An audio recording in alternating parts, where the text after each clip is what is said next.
Part 1. The Saturday morning air in Los Angeles was thick with the kind of heat that made everything shimmer and blur at the edges, even though it was only 9 o'clock. 17-year-old Caroline Mitchell sat on the front steps of her family's modest bungalow on a tree-lined street in the Silver Lake neighborhood, her hands clasped tightly in her lap as she watched the occasional car drift past. A handwritten sign propped against the wrought iron fence read, "Piano for sale, $80" in her careful block letters, the poster board already warping slightly in the morning sun. The piano in question sat just inside the open front door, visible from the street, a beautiful upright Steinway that had been the centerpiece of the living room for as long as Caroline could remember. Its dark mahogany finish still gleamed despite years of use, and the ivory keys showed the slight yellowing that came with age and countless hours of playing. It was far too valuable to be selling for $80, and Caroline knew this, but the price was deliberate, chosen because it was exactly the amount her family needed to keep the electricity from being shut off on Monday. Her father had been dead for 3 weeks, killed in a construction accident when scaffolding collapsed at a building site downtown where he had been working as a foreman. Thomas Mitchell had been 42 years old, healthy and strong, the kind of man who seemed indestructible until suddenly he was not. The funeral had depleted what little savings the family had, and now Caroline's mother was struggling to figure out how they would pay the mounting bills on her salary as a seamstress. They had already sold most things of value in the house, but Caroline had resisted parting with the piano until it became absolutely necessary. The piano had been her father's pride and joy, purchased years ago when times were better, and he was working steady jobs that paid well. Thomas had not been a musician himself, could barely play more than a few simple melodies, but he had loved music with a passion that shaped the entire household. He had played records constantly, everything from classical symphonies to big band jazz to the crooners he particularly loved. The piano had been his way of bringing live music into the home, of encouraging his children to create rather than just consume, of making their modest house feel cultured and rich even when money was tight. Caroline had taken lessons for 7 years, from age 6 to 13, studying with a patient teacher named Mrs. Abernathy who lived 3 blocks away and charged very little because she loved teaching and did not need the money. Caroline had shown genuine talent, her fingers naturally finding the right positions, her ear instinctively understanding harmony and melody. She had performed in recitals and won small competitions, and there had been talk of her possibly pursuing music seriously, maybe even attending a conservatory someday if scholarships could be arranged. But when Caroline turned 14, Mrs. Abernathy had moved away to live with her daughter in San Francisco, and there was no money for other lessons. Caroline had continued to play on her own, working through sheet music and learning pieces by ear from records, but without formal instruction her progress had plateaued. She still played daily, finding comfort and expression in the music, but the dreams of professional training had faded into the category of things that were nice to imagine but not realistic for a girl from a working-class family with limited means. Her father had always stopped whatever he was doing when Caroline played, standing quietly in the doorway or sitting in his armchair with his eyes closed, listening with complete attention. He never criticized her mistakes or pushed her to practice more, simply appreciated whatever she chose to play and thanked her afterward as if she had given him a gift. Some of Caroline's most vivid memories of her father were connected to the piano. Moments when music had created a kind of sacred space in their ordinary home, where beauty and connection transcended the daily struggles of making ends meet. Now the piano represented both her father's memory and the harsh reality of their financial situation. Caroline's mother had wept when they discussed selling it, apologizing over and over for asking Caroline to give up something so precious, but there was simply no other option they could see. They had already taken a loan from her mother's sister, had already asked for extensions on several bills, had already cut every possible expense. The piano was the last thing of value they owned, and $80 would keep the lights on and buy groceries for 2 weeks while her mother figured out if she could take on additional sewing work or find a better paying position. Caroline had placed the advertisement in the local paper 3 days earlier. A small classified ad that simply stated piano for sale, good condition, $80, serious inquiries only, along with their phone number and address. She had received a few calls from people who sounded suspicious of the low price, assuming there must be something wrong with the instrument or that it was stolen. One man had come by to look at it on Thursday and had offered $60, saying he would need to spend money fixing it up even though there was nothing wrong with it that Caroline could detect. She had refused, insulted by the attempt to negotiate down an already desperate price. The morning stretched on with no visitors, and Caroline felt increasingly anxious about the prospect of not selling the piano before Monday's electricity deadline. She wondered if she should have priced it higher, if the absurdly low cost was actually making people suspicious rather than attracting buyers. She considered calling some of the music stores downtown to see if they would purchase it, though she knew they would offer even less than what she was asking and would probably resell it for 10 times that amount. Around 10:30, a black Cadillac pulled up to the curb in front of the house, its chrome gleaming in the sunlight, clearly expensive and out of place in this modest neighborhood of working families and aging bungalows. Caroline straightened up from where she had been slumping against the railing, her heart beating faster with the hope that this might be a serious buyer, someone with money who could pay the asking price without haggling. The driver's door opened and a man stepped out, and Caroline felt her breath catch in her throat as she recognized him immediately despite the casual clothes and sunglasses. It was Dean Martin, the famous singer and entertainer whose records her father had played constantly, whose smooth voice had been the soundtrack to countless family dinners and weekend mornings. He was younger than he appeared in movies, probably in his early 30s, handsome in an effortless way that seemed distinctly Italian and distinctly American at the same time. Caroline stood frozen on the steps, unable to process what she was seeing, certain she must be mistaken or hallucinating from the heat and stress. But as he removed his sunglasses and looked toward the house, toward the sign advertising the piano, there was no doubt about his identity. Dean Martin was standing in front of her house, apparently interested in the piano she was selling, and Caroline had absolutely no idea what to do or say. He walked toward the fence with an easy, relaxed gait, his hands in the pockets of his slacks, a slight smile on his face as he took in the scene. When he reached the gate, he stopped and looked at Caroline with warm brown eyes that held no trace of the arrogance or condescension she might have expected from someone famous. He gestured toward the sign and asked in that familiar voice if the piano was still available, speaking to her as if this were a completely normal interaction, as if international celebrities regularly showed up to look at pianos being sold for desperate prices in working-class neighborhoods. Caroline managed to nod, her voice momentarily lost, her mind racing to understand what was happening. Dean Martin smiled more broadly at her reaction, clearly accustomed to people being starstruck in his presence, and asked if he could come in and take a look at the instrument. Caroline nodded again and somehow found her voice enough to say yes, to invite him through the gate and up the walkway, to lead him into the living room where the piano sat waiting, probably never imagining it would be examined by one of the most famous entertainers in America. Claude is AI and can make mistakes. Please double-check responses. Dean Martin stepped into the Mitchell house with a kind of easy confidence that suggested he was comfortable anywhere, regardless of the setting or circumstances. He removed his sunglasses and tucked them into his shirt pocket, his eyes adjusting to the dimmer interior after the bright California sunshine. Caroline followed him inside, her mind still struggling to accept that this was actually happening, that Dean Martin was standing in her living room looking at the piano her father had loved so much. The house was clean but showed the wear of a family living paycheck to paycheck. Furniture that had been carefully maintained but was clearly decades old. Walls that could have used fresh paint, curtains faded from years of sun exposure. If Dean noticed any of this, he gave no indication, his attention focused entirely on the piano.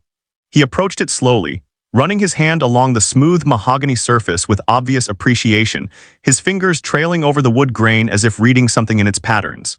Caroline found her voice enough to explain that it was a Steinway upright about 20 years old, that it had been well maintained and tuned regularly until the past year when finances had gotten tighter. Her words came out in a nervous rush, and she felt foolish talking to someone who surely knew more about pianos than she did, who had access to the finest instruments money could buy. But Dean listened attentively, nodding as she spoke, treating her information as if it were valuable and worth hearing. He asked if he could play it, and Caroline immediately said yes, gesturing toward the bench. Dean sat down and positioned himself comfortably, his posture relaxed and natural, clearly someone who had spent countless hours at piano keyboards. He began to play, and the music that emerged was nothing like what Caroline had expected. Instead of one of his famous songs or some showy demonstration of technique, he played a gentle jazz piece, something improvised and exploratory, his fingers moving over the keys with casual mastery. The sound filled the small living room, and Caroline was struck by how different the piano sounded under his hands compared to her own playing. There was a richness and depth to the tone he was producing, a way of voicing chords and shaping phrases that brought out qualities in the instrument she had never fully accessed. He played for several minutes, moving through different styles and moods, testing the piano's range and responsiveness, occasionally pausing to play a particular note or chord multiple times as if listening for something specific. When he stopped playing, he sat quietly for a moment with his hands resting on the keys, then turned to look at Caroline with an expression that was thoughtful and somewhat sad. He asked her directly why she was selling such a beautiful piano for only $80, his tone making clear that he knew there must be a story behind such an unrealistic price. Caroline hesitated, not wanting to share her family's private difficulties with a stranger, even a famous one. But something in his genuine concern made her feel safe enough to tell the truth. She explained about her father's death, about the funeral expenses and the mounting bills, about the electricity being shut off if they could not pay by Monday.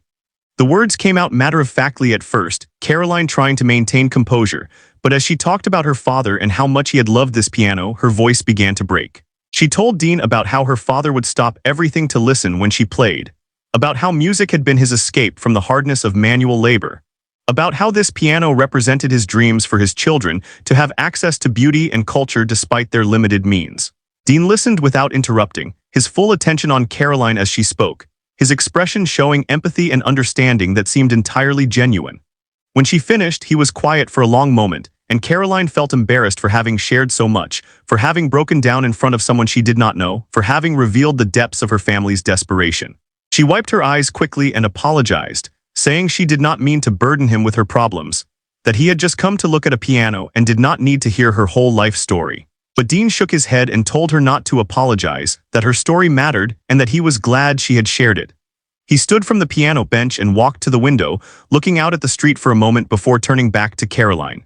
He told her something that surprised her, that his own father had died when Dean was young, that he understood what it was like to lose the parent who believed in you and encouraged your dreams. He said he had been lucky enough to make it in show business, but that luck and talent were not always enough, that circumstances and timing and having people who supported you made all the difference. He asked Caroline if she still played, and she admitted that she did, though not as much since her father died because it made her too sad.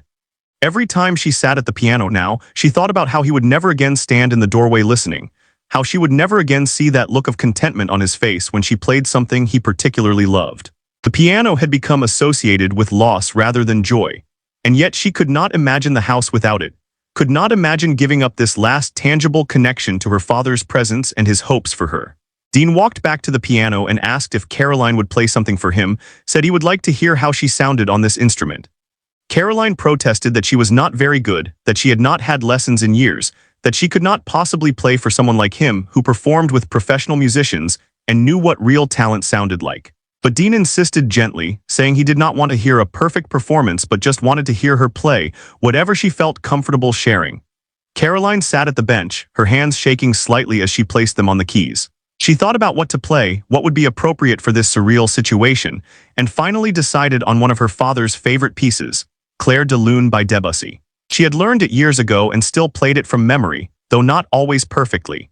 She began hesitantly, her nervousness making her fingers less fluid than usual, but as she moved into the familiar patterns and phrases, she began to relax and let the music take over. She played with feeling, if not flawless technique, pouring into the music all the grief and love and confusion she had been carrying since her father's death. There were mistakes, places where her fingers stumbled or her timing wavered, but there was also genuine musicality, an emotional honesty that transcended technical perfection. When she reached the final, fading notes, she held them until they dissolved into silence, then lifted her hands from the keys and waited for Dean's response, bracing herself for polite criticism or awkward praise. Instead, Dean was completely silent for several seconds, and when Caroline finally looked at him, she saw that his eyes were bright with emotion. He told her that her playing was beautiful, that she had real talent and feeling, that her father had clearly been right to be proud of her. He said that giving up this piano would be a tragedy, not just because it was valuable, but because it was clear that she needed it, that music was part of who she was and how she processed the world. Caroline felt tears welling up again and tried to explain that she did not have a choice, that keeping the piano meant her family would be in the dark on Monday, that sentiment and dreams had to give way to practical necessities. But Dean held up his hand to stop her and said he had an idea, that he wanted to propose something that might solve multiple problems at once. He said he would buy the piano for the asking price of $80, which would give her family the money they needed immediately, but that he wanted to hire Caroline to maintain and play the piano for him. Caroline stared at Dean Martin in complete confusion, unable to understand what he was proposing or why a famous entertainer would need to hire a 17-year-old girl with limited training to do anything related to a piano. She asked him to explain what he meant, her voice uncertain, wondering if this was some kind of joke or if she had misunderstood his words. Dean smiled and sat down in the armchair that had been her father's favorite spot, gesturing for Caroline to sit as well so they could talk properly. He explained that he had recently purchased a large house in the hills, a sprawling property that he was still furnishing and setting up to his liking. He had been looking for a quality piano for one of the rooms, something with character and history rather than a shiny new instrument that had no soul. He had seen Caroline's advertisement in the paper and had been intrigued by the absurdly low price, curious enough to come see what the story was behind such an offering. Now that he had seen the piano and heard both its sound and Caroline's story, he wanted to purchase it, but he did not want to simply take it away from her and leave her without access to music. His proposal was this. He would pay the $80 today so her family would have the money they needed immediately, and he would have the piano moved to his house. But he would hire Caroline to come to his house 3 times a week to maintain the piano, tune it as needed, and play it regularly to keep it in good condition. He would pay her a salary for this work, enough that she could help support her family while also continuing to engage with music. Caroline listened to this proposal with a mixture of hope and suspicion, wondering if there was some catch she was not seeing, some expectation or requirement that he was not stating directly. She had heard stories about Hollywood predators who took advantage of young women, and despite Dean's apparent kindness, she could not help but worry about what he might actually want from her. As if reading her thoughts, Dean assured her that this would be a completely professional arrangement, that his housekeeper would always be present when Caroline was there, that her only responsibilities would be related to the piano and nothing else. He pulled out his wallet and counted out $80 in cash, placing it on the coffee table between them. Then he wrote something on a piece of paper from a small notebook he carried, an address in the Hollywood Hills and a phone number where she could reach him. He said she should talk it over with her mother, that they should feel free to call and ask any questions or set any conditions they felt necessary. He wanted them to be completely comfortable with the arrangement, and if they decided against it, he would still buy the piano today and they could keep the money with no obligation. Caroline picked up the cash with trembling hands, $80 that would keep the lights on and buy groceries, that would give her mother a little breathing room to figure out longer-term solutions. She looked at Dean and asked why he was doing this, why he cared about helping a family he did not know, why he was going out of his way to create a situation where she could keep playing music. It did not make sense that someone so successful and busy would take this kind of interest in a struggling working-class family. Dean was quiet for a moment before answering, his expression thoughtful and somewhat distant, as if he were remembering something from long ago. He told Caroline that when he was growing up in Steubenville, Ohio, his family had been very poor, his father a barber who struggled to support 7 children during the Depression. Dean had wanted to be a singer from a young age, but there was no money for lessons or instruments or any of the things that might have helped him develop his talent. He had worked as a bootlegger's driver as a teenager, had done whatever jobs he could find, always singing whenever he had the chance. He said he had been lucky that certain people had taken chances on him, had given him opportunities when they did not have to, had believed in his potential when he was just a kid with a nice voice and big dreams. A bandleader named Sammy Watkins had hired him when he was still in his teens, had given him a stage name and taught him how to perform professionally.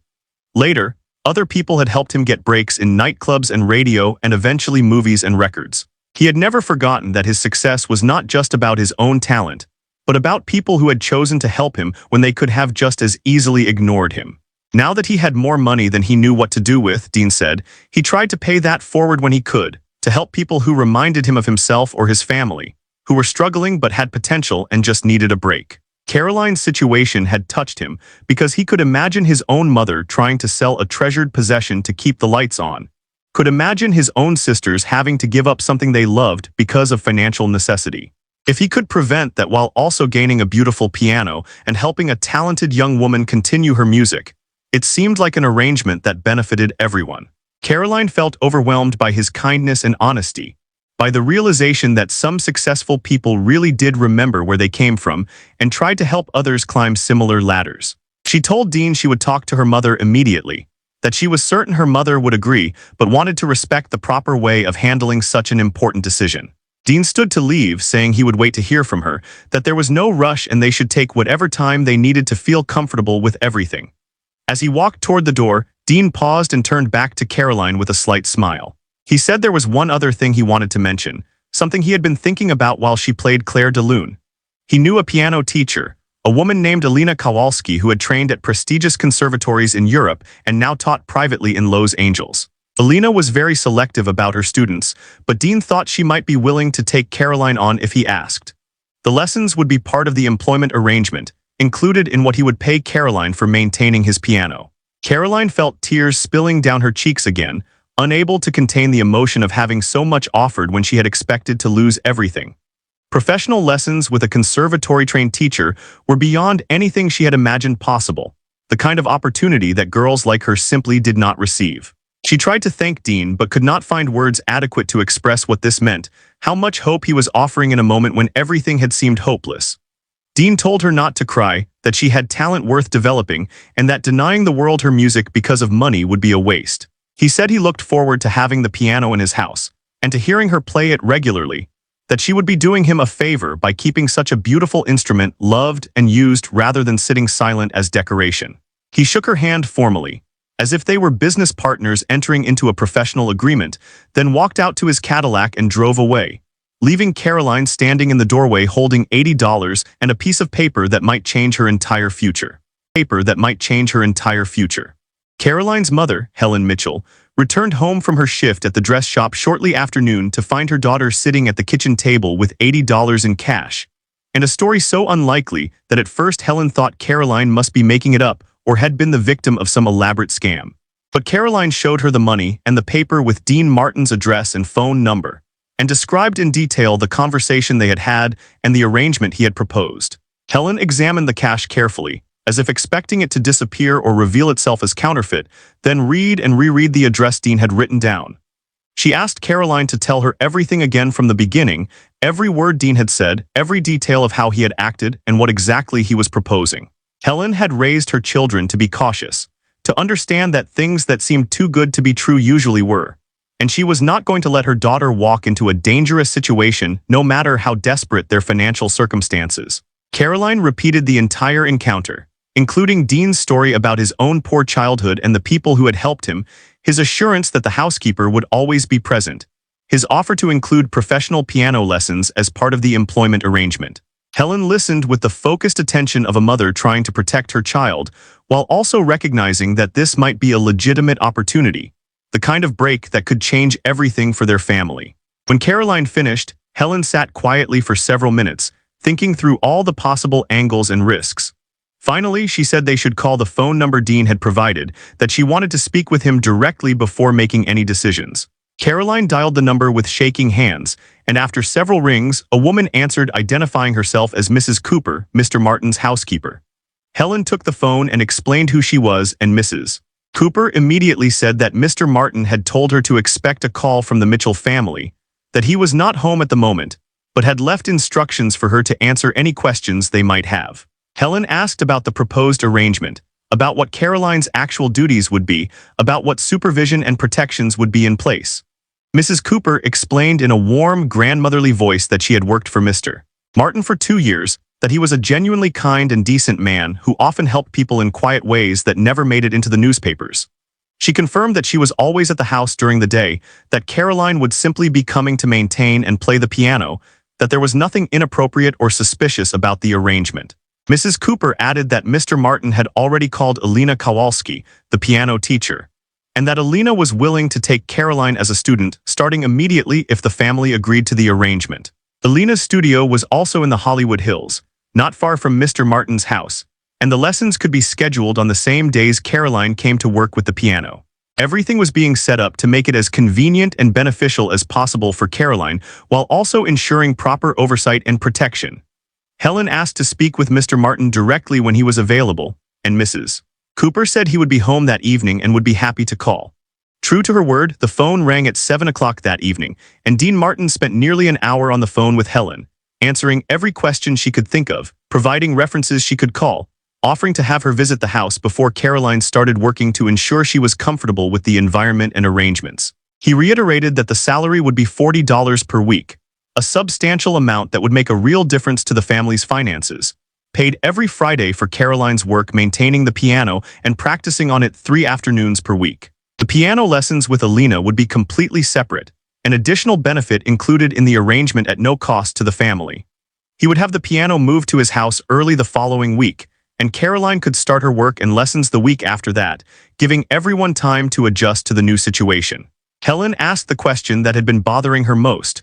Why was he doing this for people he did not know? What was he really getting out of this arrangement? Dean's answer was simple and direct. He said he was getting a beautiful piano with history and character. He was getting the satisfaction of helping a family in need the way others had once helped his family. And he was getting the pleasure of hearing good music played in his house by someone who genuinely loved it. These things had value to him that went beyond money. And if Helen thought he had ulterior motives, she was welcome to set up any safeguards or conditions she felt necessary. His openness and willingness to accommodate any concerns finally convinced Helen that this was legitimate, that Dean Martin was genuinely trying to help rather than exploit. She agreed to the arrangement with the condition that she would visit the house herself before Caroline started, that she wanted to meet Mrs. Cooper and see the environment where her daughter would be working. Dean readily agreed and invited her to come by that weekend, giving her the full address and directions. That Saturday, Helen and Caroline took 2 buses up into the Hollywood Hills, climbing toward an address that seemed impossibly glamorous compared to their own neighborhood. The house turned out to be a sprawling Spanish-style estate with white stucco walls and a red tile roof, surrounded by lush gardens and offering views over the city below. Mrs. Cooper greeted them at the door, a plump woman in her 60s with a kind face and warm smile, exactly the type of grandmotherly figure her voice on the phone had suggested. She gave them a tour of the house, showing them the room where the piano would be placed once it was delivered, a beautiful music room with high ceilings and excellent acoustics. She introduced them to the gardener and the part-time cook, other staff members who would be around regularly, emphasizing that Caroline would never be alone in the house with Mr. Martin. Everything was exactly as Dean had described, professional and appropriate, designed to give Caroline access to a quality instrument and ongoing musical education while providing her family with needed income. Dean himself arrived while they were there, casual and friendly, showing them around the property and talking about his plans for the house and grounds. He treated Helen with respect and Caroline with avuncular kindness, nothing in his demeanor suggesting anything inappropriate or concerning. He showed them photographs of his own family back in Ohio, talked about his mother and siblings, made it clear that family was important to him, and that he understood Helen's need to protect her daughter. Before they left, Dean took them to meet Alina Kowalski, whose studio was just a 10-minute walk from his house. Alina was a woman in her 50s with silver hair and sharp blue eyes, originally from Poland, with the kind of refined bearing that suggested years of classical training. She asked Caroline to play for her, and Caroline nervously performed a simplified Beethoven sonatina, the best piece in her current limited repertoire. Alina listened with complete concentration, her face revealing nothing until Caroline finished. Then she spoke in accented English, saying that Caroline had natural musicality and good basic technique, but that there were many bad habits to correct and significant gaps in her theoretical knowledge. However, Alina believed Caroline had potential worth developing, and if she was willing to work hard and take instruction seriously, Alina would be honored to teach her. The assessment was honest rather than flattering, but it gave Caroline hope that this teacher would actually help her improve rather than simply taking money for lessons that led nowhere. The piano was moved to Dean Martin's house on a Tuesday morning by professional movers who handled it with meticulous care, as if it were a priceless antique rather than a 20-year-old upright being sold for $80.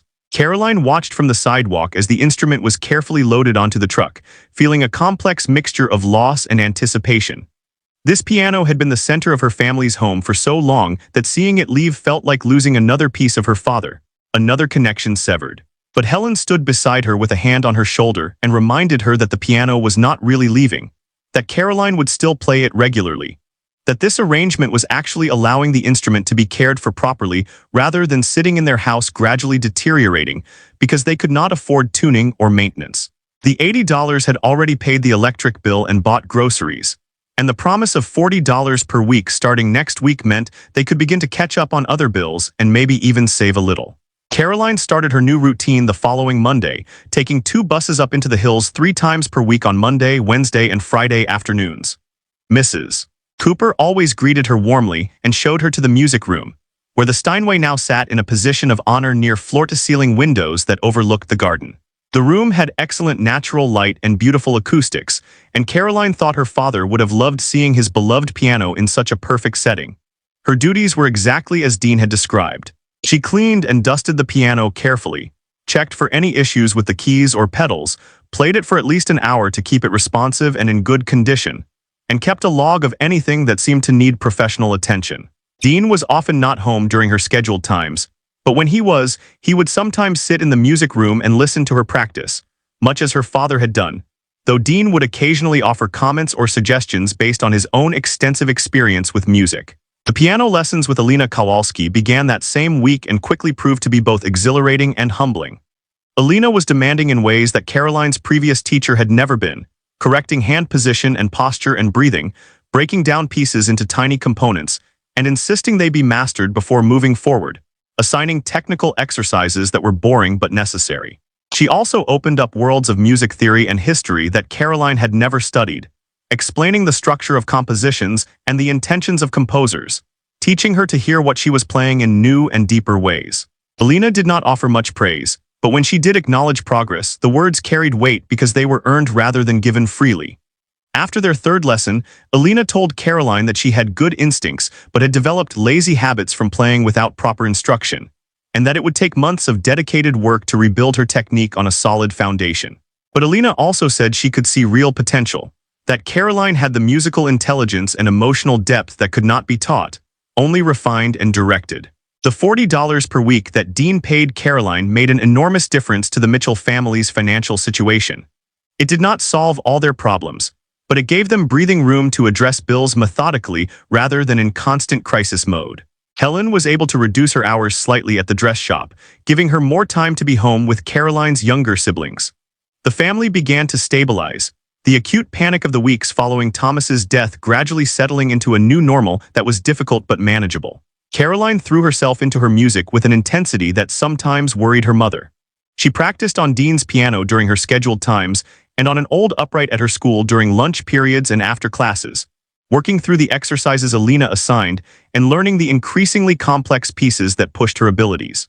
She was making up for lost time, trying to close the gap between where she was and where she might have been if lessons had continued uninterrupted, driven by both love of music and gratitude for the opportunity she had been given. Dean noticed her dedication and seemed pleased by it. He began occasionally asking her to play specific pieces, songs he was learning for recordings or performances, asking for her honest opinion about interpretive choices or arrangements. At first, Caroline was too intimidated to offer real feedback to someone so famous and accomplished, but Dean insisted he valued her perspective, that she heard things as a pianist that he might miss as a vocalist, that her classical training gave her insights into structure and harmony that were useful to him. They developed an easy rapport, professional but warm, teacher and student in some ways despite the age and fame difference. Dean shared stories about his career and the entertainment industry, demystifying the glamorous world that seemed so distant from Caroline's experience. He introduced her to other musicians who visited the house, arranging informal jam sessions where Caroline could watch and occasionally participate, learning about different styles and approaches to music beyond her classical training. One afternoon about 2 months into the arrangement, Dean asked Caroline if she had ever considered what she wanted to do with her music long-term, whether she saw it as a serious pursuit or simply a hobby she enjoyed. Caroline admitted she did not know, that before her father's death she had vaguely imagined maybe teaching piano someday, but that she had never seriously considered performance or composition as realistic career paths. She was just a working-class girl from Silver Lake, and those kinds of dreams seemed meant for other people with family money and connections and years of elite training. Dean challenged this assumption directly, telling her that talent and dedication mattered more than background, that the music world was changing and becoming more accessible to people who had not come from traditional elite pathways. He said that if she continued working with Alina and developing her skills, she could potentially audition for conservatory programs that offered scholarships for promising students. It would not be easy and there were no guarantees, but it was possible if she wanted it badly enough to commit fully. The conversation planted a seed in Caroline's mind, the idea that music might be more than just something she did for personal fulfillment or supplemental income, that it could actually be a viable path forward. She began practicing with new focus and purpose, imagining possibilities she had not allowed herself to consider before. Alina noticed the shift and increased the rigor of their lessons accordingly, introducing more advanced repertoire and demanding higher standards of execution and interpretation. As summer approached, Dean mentioned that he was recording a new album and asked if Caroline would be interested in attending some of the sessions at the studio, watching how professional recordings were made. Caroline jumped at the opportunity, and soon found herself sitting in on sessions where Dean and other famous musicians worked through arrangements and takes, perfecting performances that would eventually reach millions of listeners through records and radio. Watching these sessions was educational in ways Caroline had not anticipated. She saw how much work went into creating recordings that sounded effortless, how many takes were required to capture the right feeling and sound, how collaboration between musicians and producers and engineers shaped the final product. She also saw Dean as a consummate professional, someone who took his craft seriously despite the casual, carefree image he projected publicly. 6 months after Dean Martin had pulled up to her house in his black Cadillac, Caroline's life had transformed in ways that still sometimes seemed unreal. She was practicing 4 to 5 hours daily, splitting time between Dean's beautiful Steinway and whatever pianos she could access at school and church. Her lessons with Alina had progressed to the point where she was learning pieces by Rachmaninoff and Chopin that she had once considered far beyond her abilities. Alina had begun talking seriously about conservatory auditions, about the possibility of Caroline applying to prestigious programs that could set her on a professional path. The financial stability from Caroline's work with the piano had allowed Helen to make different choices for the family. She had enrolled Caroline's younger brother in a better school, had been able to afford dental work that had been delayed for years, had even managed to save a small amount each week toward emergencies. The constant panic and desperation of the months immediately following Thomas's death had been replaced by something approaching normalcy, though the grief remained present in quieter, more manageable ways. Caroline had grown more confident both in her playing and in her interactions with Dean, and the various musicians and entertainment industry people she met through him. She was no longer starstruck by fame, having learned that famous people were simply people with particular talents and fortunate breaks, often carrying their own insecurities and struggles beneath public personas. Dean treated her increasingly as a colleague rather than a charity case, asking her opinion on musical matters and occasionally including her in social gatherings at the house, where industry people discussed projects and ideas. One evening in late August, Dean asked Caroline to stay after her usual piano time for a conversation. Mrs. Cooper served them iced tea in the garden, and Dean explained that he had been thinking about the arrangement they had made and how well it had worked for everyone involved. He said he wanted to propose an expansion of sorts, something that would benefit Caroline while also serving a purpose for him. Dean explained that he was increasingly busy with recording, filming, and live performances, traveling frequently and keeping a schedule that made it difficult to maintain consistent involvement in charitable work that mattered to him. He had been thinking about establishing a foundation that could do this work systematically, supporting young musicians who had talent but lacked resources, helping them access training and opportunities that might otherwise remain out of reach. He wanted Caroline to be involved in this foundation, not as a recipient of charity, but as someone who understood the issues firsthand and could help identify and support other young people in similar circumstances. It would start small, perhaps helping 3 or 4 students in the first year, but could grow as the foundation became established. Caroline would be paid to help administer the program, conducting initial screenings of applicants, helping connect them with teachers and resources, mentoring them through their development. Caroline was stunned by the proposal, uncertain whether she had enough experience or credibility to take on such responsibility. But Dean argued that her recent experience was exactly what made her valuable, that she understood what it felt like to have dreams constrained by financial reality, that she could recognize genuine talent and commitment in others because she had lived it herself. He did not need someone with decades of experience running foundations. He needed someone who remembered what it was like to be desperate and talented and overlooked. The foundation would be funded by a percentage of Dean's earnings from recordings and performances, a systematic commitment rather than occasional acts of individual charity. There would be proper legal structure and oversight, a board of directors that would include music educators and industry professionals. But Caroline would be the heart of it, the person who really understood the mission and could ensure it stayed true to its purpose of helping working-class kids access elite musical training. Caroline asked for time to think about it and to discuss it with her mother and with Alina, whose opinion she had come to value enormously. Alina's response was enthusiastic and characteristically direct. She said this was exactly the kind of work that would give Caroline's life purpose beyond her own musical development, that helping others was often the deepest source of satisfaction for serious musicians, that teaching and mentorship were noble callings that complemented rather than detracted from personal artistic growth. Helen was more cautious, worried about her daughter taking on too much responsibility too young, concerned that this might distract from Caroline's own education and development.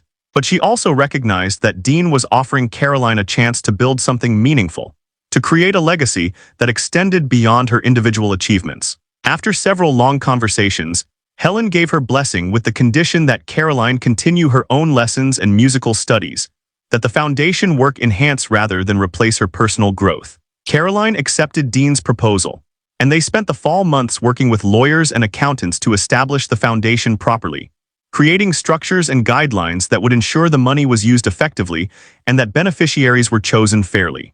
Dean insisted on naming it the Thomas Mitchell Foundation for Young Musicians, honoring Caroline's father and the piano that had started everything. Caroline wept when he told her this, overwhelmed by the tribute to her father's memory and his belief in the value of music. The foundation's first 3 recipients were chosen by a panel that included Alina, a music professor from UCLA, and Caroline herself. They selected a 14-year-old violinist from Watts whose family could not afford a quality instrument, a 16-year-old cellist from East LA whose school had cut its music program, and a 13-year-old pianist from a farm worker family in the Central Valley who had been teaching herself from library books. Each would receive instrument support, lessons with qualified teachers, and a small stipend to help their families with expenses. Caroline threw herself into supporting these students, visiting them regularly, monitoring their progress, connecting them with opportunities for performance and advancement. She found that helping others navigate challenges she had recently faced gave her tremendous satisfaction, a sense of purpose that complemented her own musical development. She also discovered that teaching and mentoring deepened her own understanding, forcing her to articulate concepts she had learned intuitively and to think more carefully about technique and interpretation. As her senior year of high school approached, Caroline faced decisions about her future that once would have seemed absurdly ambitious, but now felt genuinely achievable. Alina had encouraged her to audition for conservatory programs, specifically targeting schools that offered substantial scholarships and had strong track records of developing serious performers. Dean offered to help with application fees and travel costs for auditions, but made clear that the acceptances would have to be earned through Caroline's own talent and preparation. Caroline spent months preparing audition repertoire, working with Alina to polish pieces by Bach, Beethoven, Chopin, and Debussy that would showcase both her technical skill and her musical maturity. The preparation was intense and sometimes overwhelming, balanced with her continued work for the foundation and her own high school coursework. But she had learned discipline and time management from juggling multiple responsibilities, and she approached the challenge with determination born from knowing how unlikely this opportunity was and how easily it might never have happened. The audition season began in January of Caroline's senior year, requiring travel to various conservatories and music schools across the country. Dean arranged for her to use his travel agent and covered her expenses, framing it as a business investment in someone who would eventually bring credit to the foundation he had established.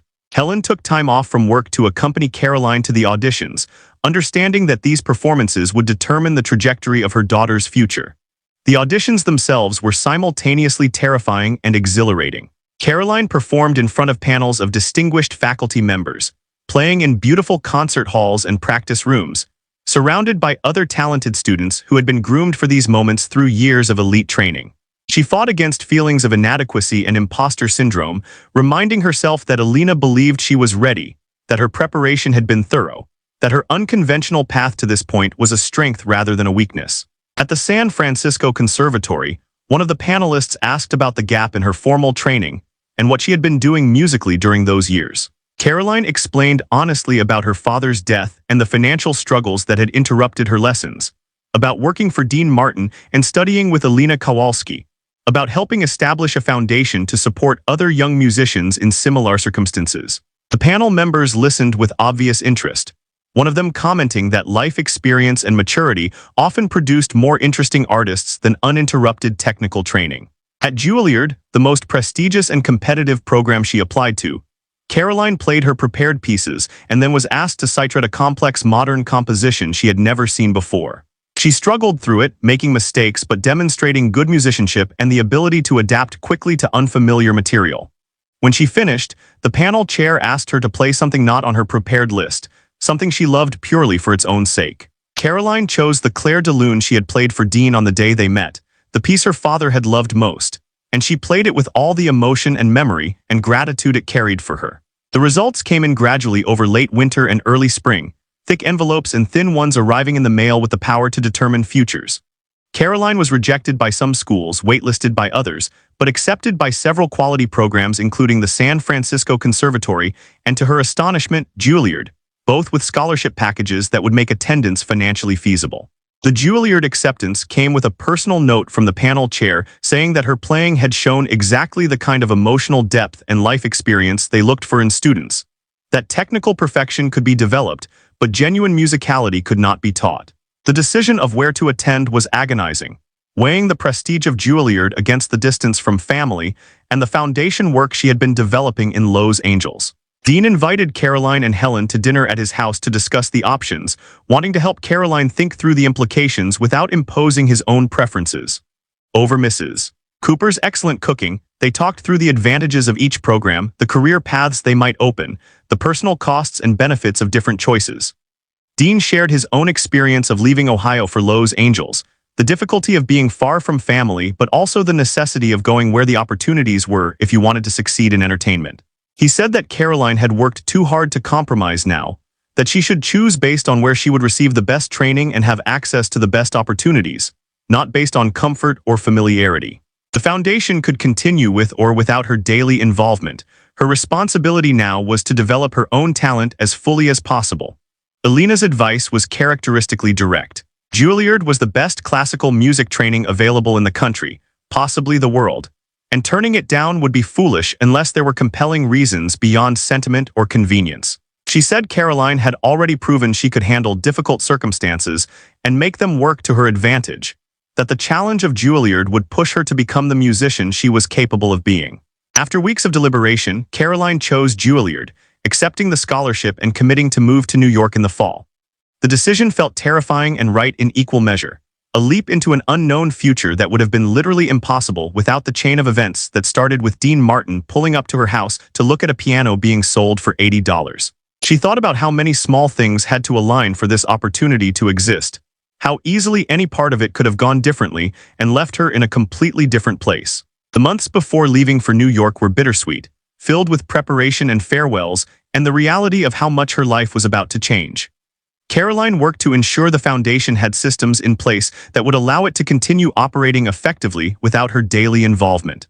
She recruited a recent college graduate with a music education degree to take over much of the direct work with the foundation's beneficiaries, training her carefully and ensuring she understood the mission and values that should guide the work. Dean hosted a going-away party for Caroline in late August, inviting the foundation's first 3 beneficiaries and their families, along with Elena, Mrs. Cooper, and some of the musicians Caroline had met through her work at the house. It was a warm, informal gathering in the garden, with impromptu performances and heartfelt speeches about what the foundation had meant to the families it served.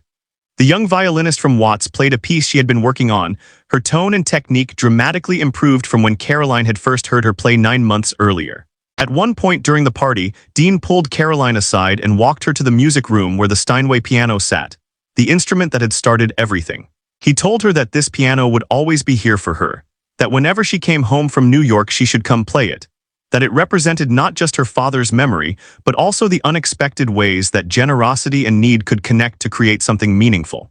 He gave her an envelope that contained a check for $5,000, money he insisted she accept as a graduation gift to help with living expenses in New York and whatever needs arose during her first year at Juilliard. Caroline tried to refuse, feeling she had already received so much, but Dean would not hear of it. He said she had more than earned this through her work with the foundation and her dedication to music, that helping her succeed was an investment he was happy to make. Caroline left for New York in September with a mixture of excitement and apprehension that she suspected was common to everyone making a major life transition. Helen and her siblings accompanied her to the airport, everyone trying not to cry and mostly failing. On the plane, Caroline thought about everything that had happened in the 14 months since her father's death, how close she had come to a completely different future, how a chance encounter with a kind stranger had altered the entire trajectory of her life. Juilliard proved to be everything Caroline had expected and more, an intense immersion in music that demanded everything she had, and then pushed her to find reserves she did not know existed. She was surrounded by brilliant musicians, students who had been training at elite levels since early childhood, and she had to work harder than most just to keep pace. But Elena had prepared her well, and her unusual path to Juilliard had given her perspective and maturity that helped her weather the pressure and competition.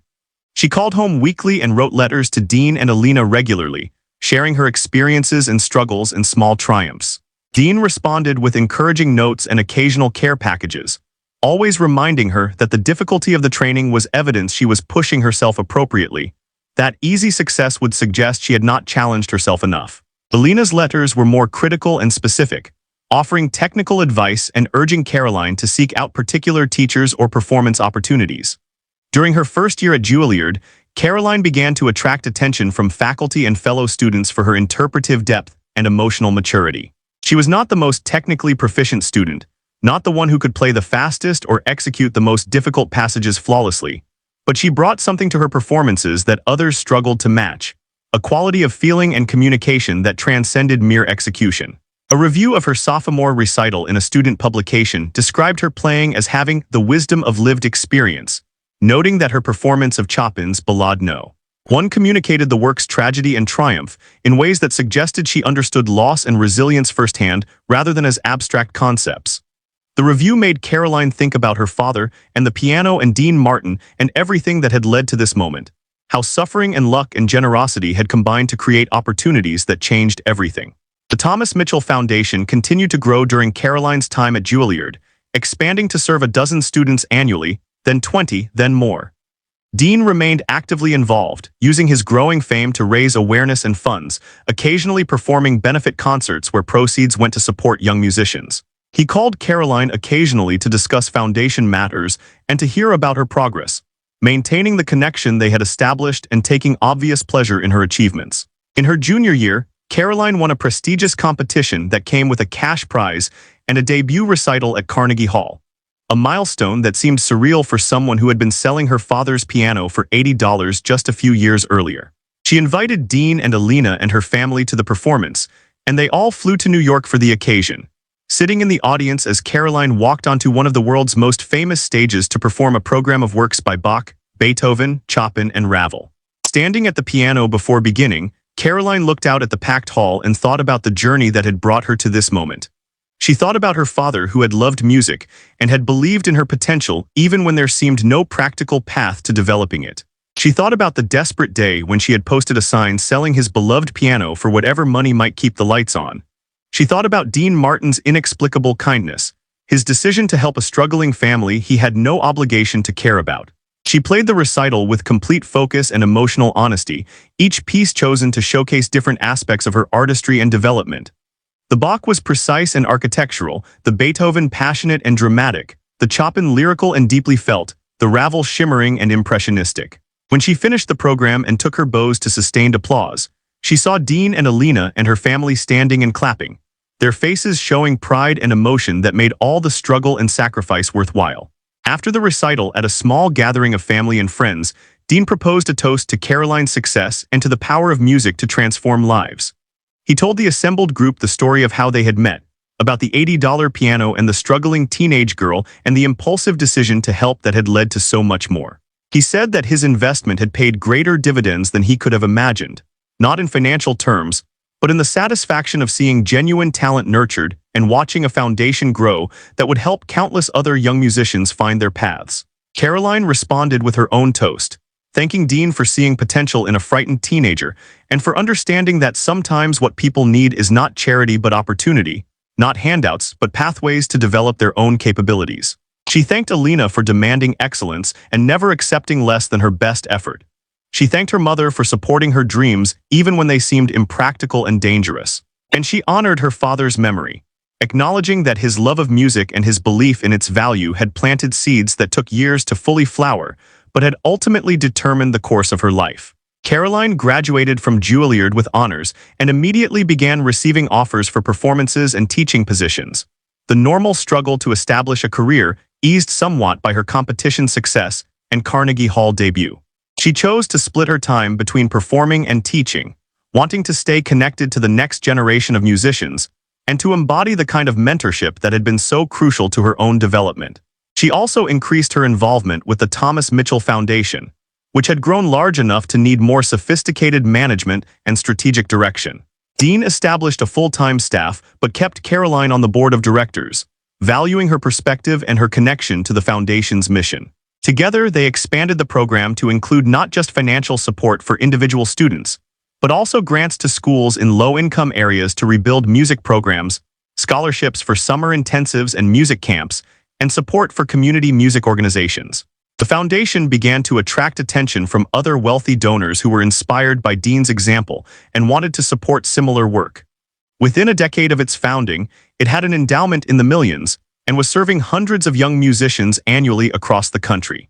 Caroline watched this growth with awe, understanding that her own story had been the seed from which something much larger had grown, that the desperate sale of a piano for $80 had ultimately led to systematic support for talented young people who might otherwise never have access to quality musical training. 20 years after Dean Martin had pulled up to her house in his Cadillac, Caroline returned to Los Angeles for a gala celebrating the foundation's anniversary. She was now an established performer and teacher, recognized in classical music circles as both a skilled pianist and a passionate advocate for accessible music education.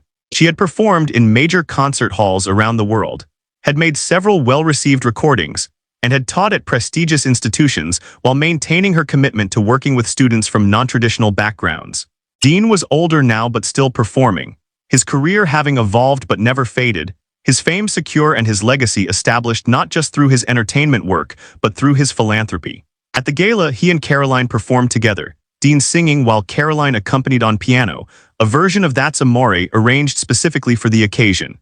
The performance was loose and joyful, more about celebrating their long friendship and shared mission than about technical perfection. In her speech that evening, Caroline told the assembled donors and supporters about the day she met Dean, about the sign advertising a piano for $80 and the extraordinary kindness of a stranger who had no reason to care about her family's struggles. She said that every student the foundation helped, every young musician given a chance they would not otherwise have, was a continuation of the generosity Dean had shown her, a ripple effect of one moment of compassion extending outward through time and touching hundreds of lives. She ended by returning to her father's memory and the piano that had started everything. That piano still sat in Dean's music room, she said, still played regularly though now mostly by foundation beneficiaries who came to Dean's house for mentoring and masterclasses. It had become a symbol of the foundation's mission, a reminder that instruments were not just objects but vehicles for human expression and growth, that access to music could change the trajectory of a life, that believing in someone's potential could unlock possibilities that seemed impossible. The Steinway upright that Caroline's father had loved, that she had been desperate enough to sell for $80, had indirectly helped shape the musical futures of thousands of young people across 2 decades. It sat as a testament to the unexpected ways that crisis and compassion could intersect, how a moment of desperation met by a moment of generosity could cascade into something far larger than either party could have imagined. And every time someone played it, the music that emerged carried echoes of Thomas Mitchell's dreams for his daughter, Dean Martin's decision to help a stranger, and Caroline's determination to transform personal opportunity into systematic support for others facing similar challenges.